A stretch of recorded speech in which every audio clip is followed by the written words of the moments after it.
Simples e complexa. É antagônico? É, mas a natureza é bem assim.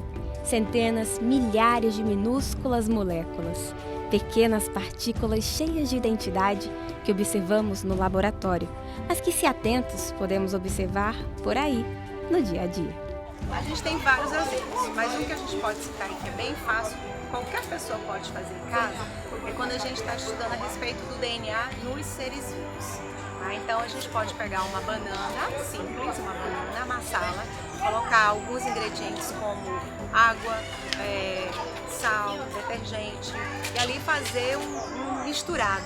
Depois coar e a partir do filtrado que nós obtivermos a partir do que foi coado, ele pode ser observado e a gente vai ver os filamentos de DNA sendo formados. Então, a partir daí ele pode ver que geralmente os alunos pensam que o DNA é uma coisa imaginária, mas não, que até numa banana a gente vê lá a presença do DNA existente. De todas as matérias que estudamos na escola, tem uma que enxergamos o tempo todo, em todos os lugares, em qualquer situação real. Os seres vivos, as plantas e o ser humano. O estudo da biologia é, em sua etimologia, o estudo da própria vida. E nessa temporada de férias, vamos a uma aula prática de como a natureza tem muito a nos ensinar. Fica com a gente, o Educação começa agora.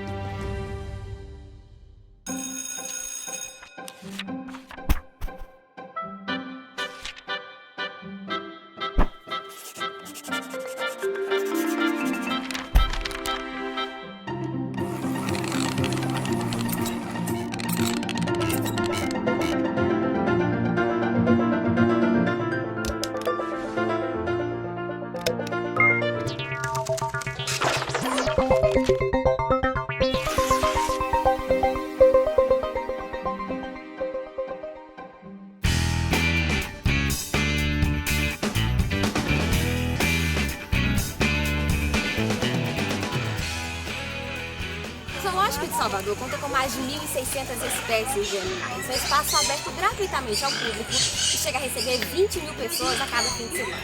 No programa Educação de hoje, você confere esse espaço, além desse atrativo natural que chama tanta atenção de adultos, crianças, adolescentes, como um lugar de aprendizado.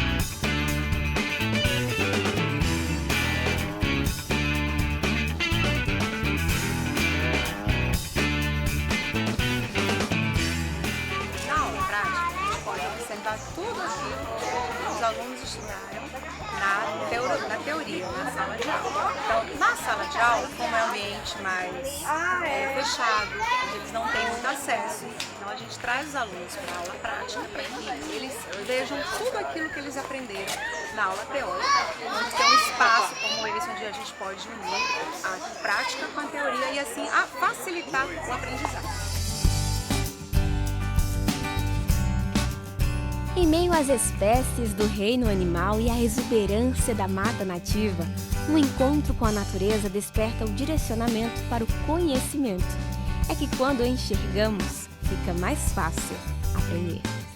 Na sala de aula a gente não tem como ver essas questões do ambiente, do animal como ele se comporta, o processo de reprodução, a alimentação. Na prática, trazendo o aluno para a prática, a gente pode fazer com que ele observe melhor, mostrando detalhadamente os animais, fazendo com que assim o aprendizado do educando seja de uma forma mais ampla.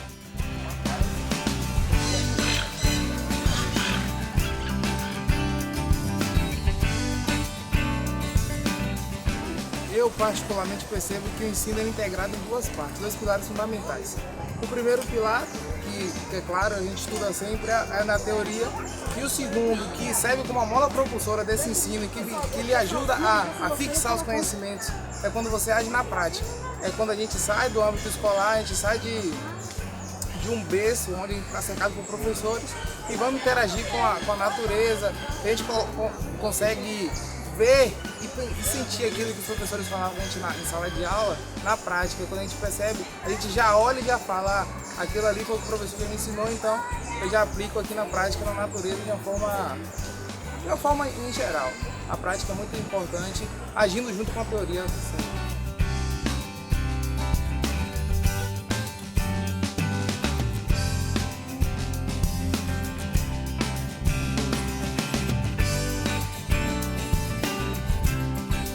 Eu gosto da parte de zoologia, da biologia molecular e da parte de genética. Eu gosto muito de biologia, eu sou mais viciado na parte de animal. Desde criança, meus amigos já sabem, eu sempre gostei dessa parte. Os animais ensinam de uma forma assim bem interessante, porque tem a questão da alimentação, a adaptação do animal ao meio onde ele está inserido. Não é? De repente esse animal foi tirado do meio, do habitat dele natural, mas ele acaba se adaptando àquele meio ali onde ele está inserido. Né? É a questão da reprodução, dos filhotes que ali estão, as fêmeas, né, elas dão um amor, carinho, proteção ao filhote, né, alimentação. Então, isso tudo aí faz com que a gente possa entender melhor o processo de desenvolvimento, o processo de procriação desses animais que estão aqui, né, fazendo com que as pessoas tenham um olhar diferenciado para esses animais. Eu acho que todos os reinos animais eu consigo tirar um pouco. Isso que é o que mais me fascina nos animais. No meu cotidiano, e acho que de muitas pessoas, é sempre na parte assim, urbana, pesado, ritmo pesada, engarrafamento, corrida, direto isso. E quando a gente chega num lugar assim, natural, parece que traz a paz da semana toda, da correria toda. Entra assim a paz na gente, a gente observa as coisas maravilhosas que tem na natureza. Tipo, animais que a gente não conhecia, plantas que têm várias funções que a gente nem sabia. Por exemplo, algumas medicações mesmo. A gente toma medicação que a gente poderia fazer em casa com plantas que tem nessa natureza que a gente é desconhecida por causa da corrida que a gente tem. E aí quando descobre isso, percebe quão grande, quão diverso é o mundo que está por trás dessa cor verde que a gente presta pouca atenção. Na verdade, eu creio que esses conceitos já estão impressos em nós. A única coisa que a prática faz é aflorar. Porque a partir do momento que você está no meio ambiente, a partir do momento que você está interagindo com essa biodiversidade, você percebe que aquilo faz parte de você. E quem visita um zoológico em algum momento já deve ter feito essa brincadeira. Escolher um dos animais que gostaria de ser, aquele que é o seu preferido.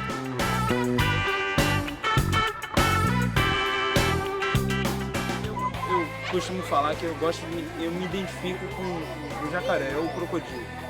Por quê? Eu acho que com as limitações, eu acho que o crocodilo, o jacaré, ele tem uma pata pequena, ele não é tão alto quanto os outros animais.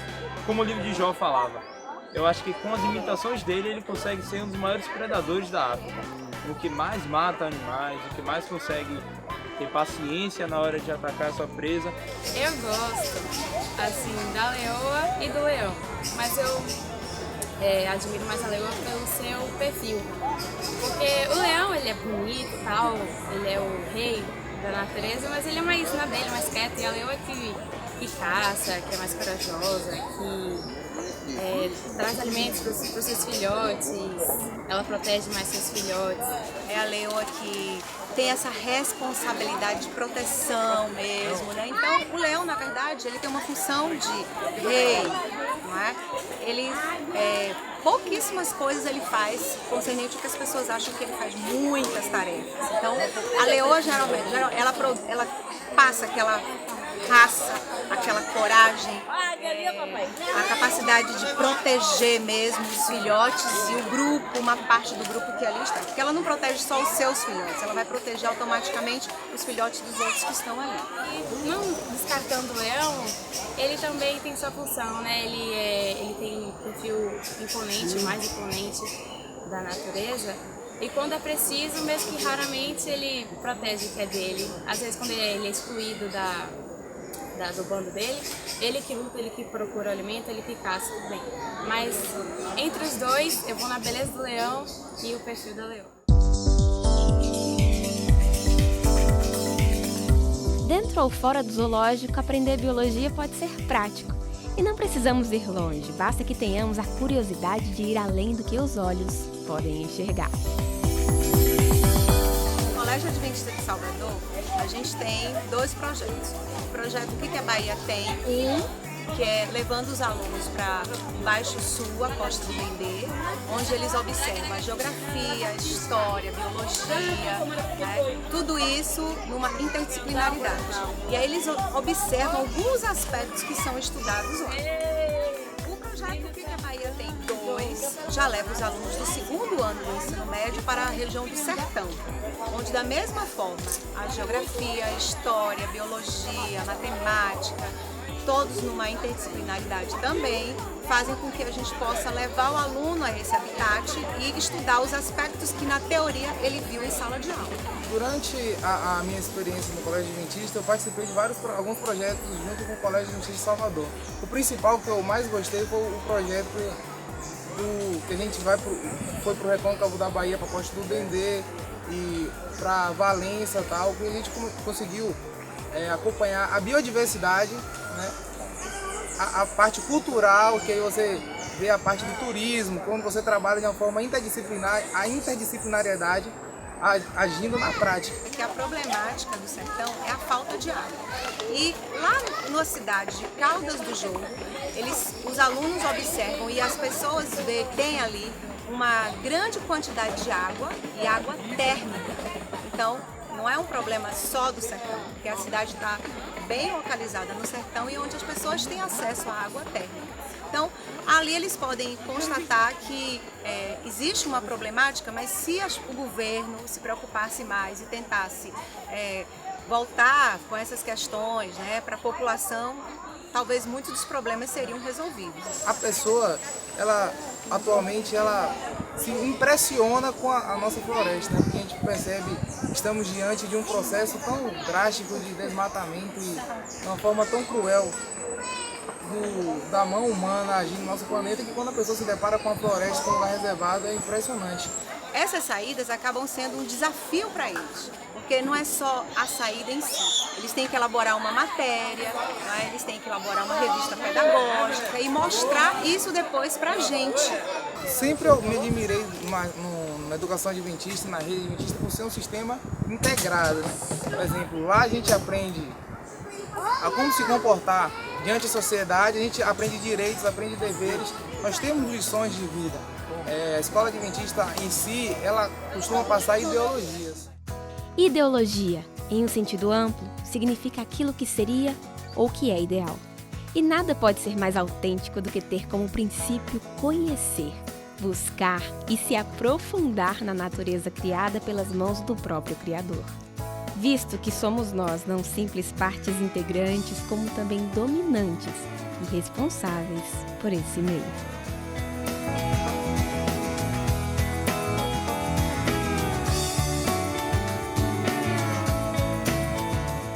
A gente vem para um habitat desse, né? Apesar de não ser o habitat natural do animal, mas quando a gente vem para conhecer e olhar e presenciar e ver quantas belezas Deus criou, é importante, por quê? Porque os pais vão estar mostrando para a criança que apesar do animal não estar vivendo no habitat natural dele, mas Deus criou aquele animal ali. Aquele animal, ele ainda é feroz, ele não é um animal doméstico, ele é um animal que ataca, mas lembrar sempre que no céu todos vão ser transformados, né? E que no céu todos nós vamos poder estar junto ali do leão, do urso, que são animais que eu tenho certeza que cada um de nós tem vontade de chegar pertinho e que talvez a gente não tenha esse privilégio aqui na Terra.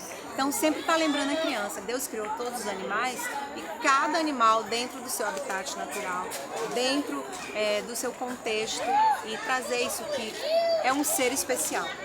É um ser que foi criado por Deus e que nós devemos respeitar esses animais da forma como eles foram criados. A escola adventista, ele proporciona isso, ele lhe dá discernimento, ele lhe dá recursos suficientes para você se constituir um cidadão de sabedoria, de ideologia e de conhecimento, tanto na prática quanto na teoria. Dessa forma você vai acabar sabendo a se desenrolar diante da sociedade e se formar um cidadão perante todos.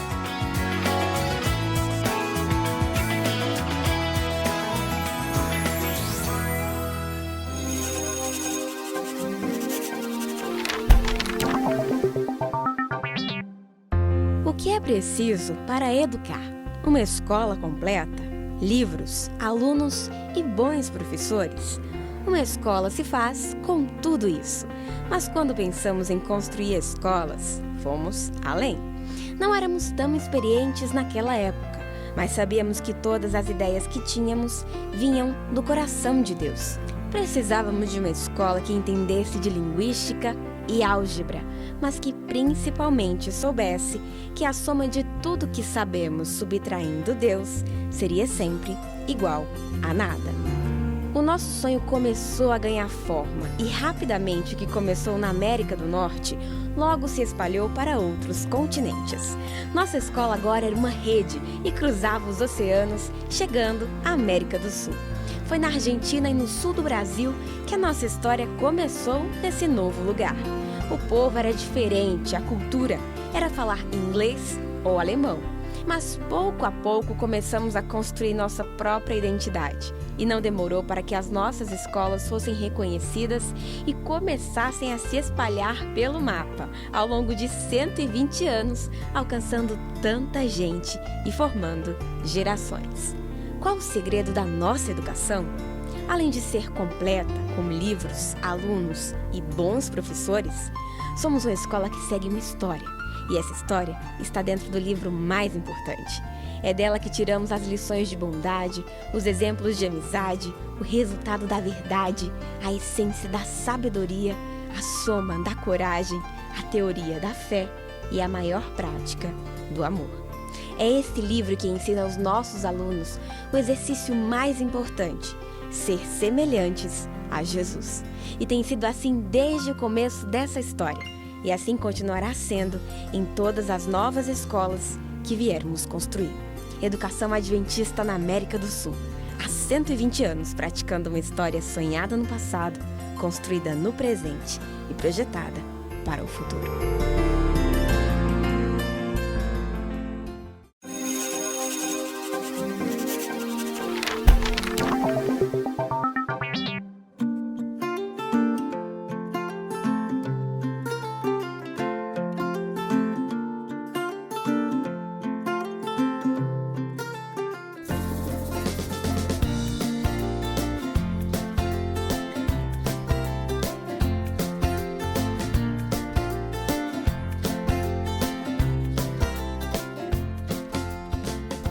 A vegetação de Curitiba faz parte do bioma Floresta Atlântica.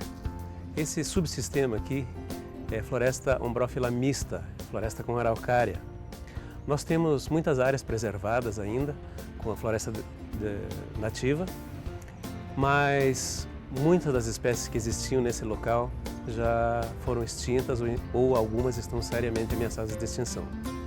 Curitiba mantém dentro de uma metrópole um pouco mais do que 64 metros quadrados de área verde por habitante, o que, segundo a Organização das Nações Unidas, é um índice 5 vezes maior do que o mínimo recomendado. E um dos espaços de contato mais direto com o bioma característico da região é o Jardim Botânico, conhecido como um dos cartões postais do Brasil.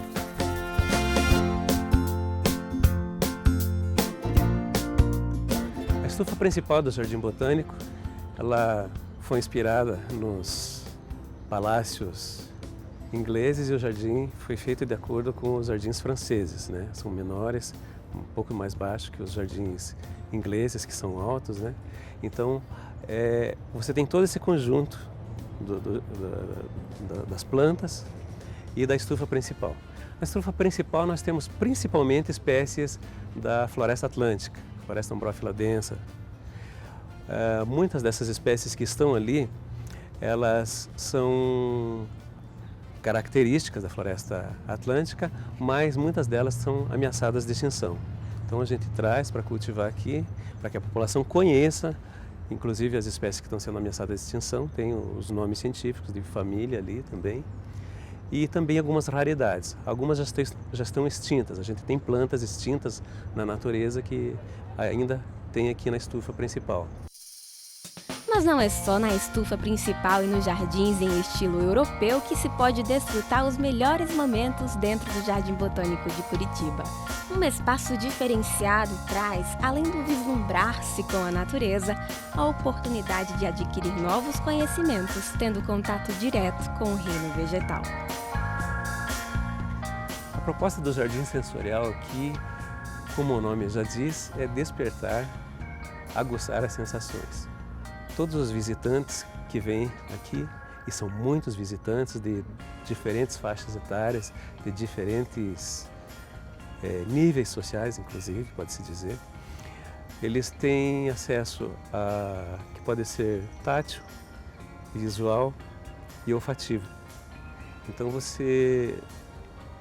as pessoas podem, muitas vezes são colocadas vendas para quem quer utilizar vendas, são colocadas vendas nos olhos e a pessoa faz todo o trajeto como se fosse uma pessoa se fosse uma pessoa com deficiência visual. Então você explora mais o sentido tátil e você verifica ali qual a textura de determinadas folhas ou até mesmo ramos.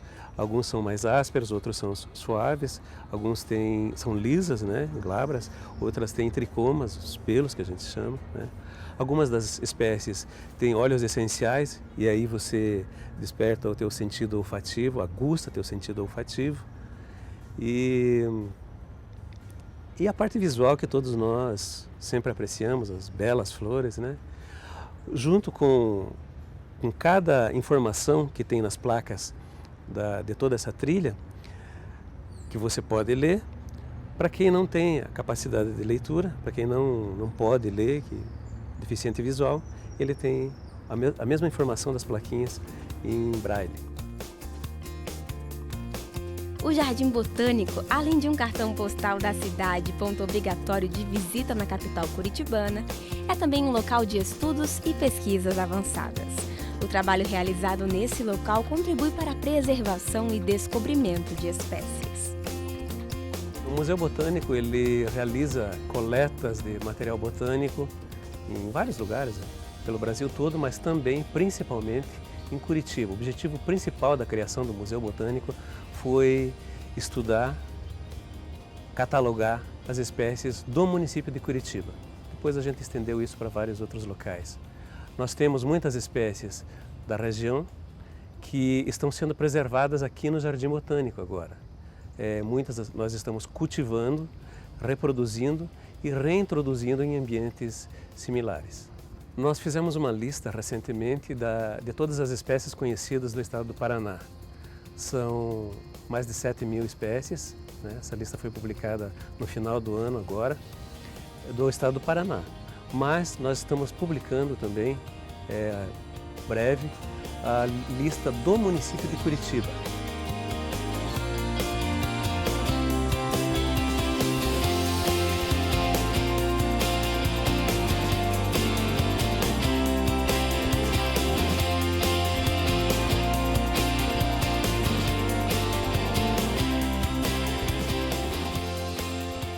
A equipe do Museu Botânico, inicialmente ela foi designada para fazer o levantamento das espécies que ocorriam em Curitiba. E isso se expandiu para todo o estado do Paraná e mais tarde acabou indo para outros estados da federação. Hoje a equipe coleta pelo Brasil todo, né? Até mesmo em alguns lugares da Amazônia, sul da Amazônia principalmente. E o objetivo principal nosso é encontrar espécies raras ou principalmente espécies novas, espécies ainda não descritas, espécies desconhecidas da ciência. Nós temos uma biodiversidade bastante grande, a maior biodiversidade do planeta, e a gente não conhece tudo que a gente tem ainda.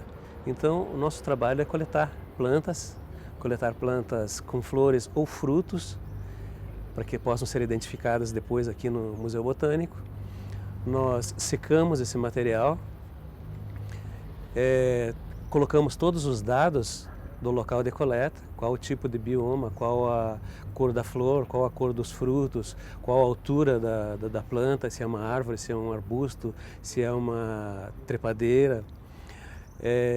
e às vezes pegamos até mesmo nomes locais que a população dá para aquela determinada espécie. E quem pesquisa conhece coisas novas. No reino vegetal não é diferente. O trabalho realizado pelo Jardim Botânico de Curitiba tem ampliado o conhecimento da flora brasileira.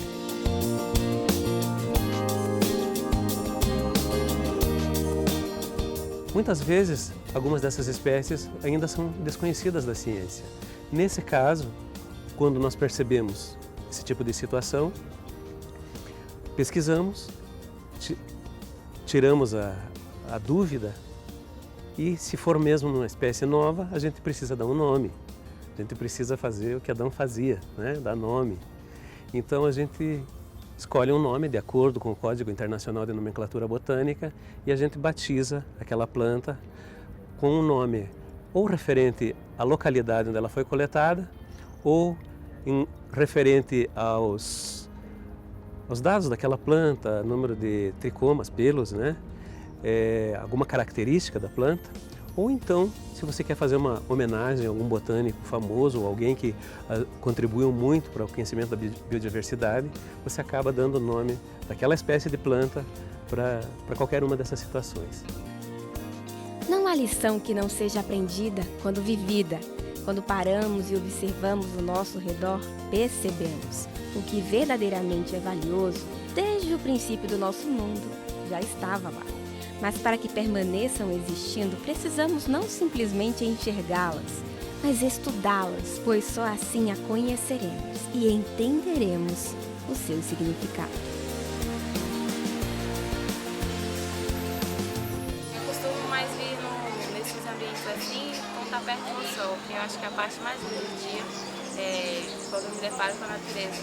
É quando a gente está a natureza dando boa noite pra gente, acabando o espetáculo, mas que vem espetáculo noturno, que é muito mais interessante e que poucas pessoas vão. Eu sou criacionista, eu acredito que Deus criou o mundo, não rejeito a ciência por completo.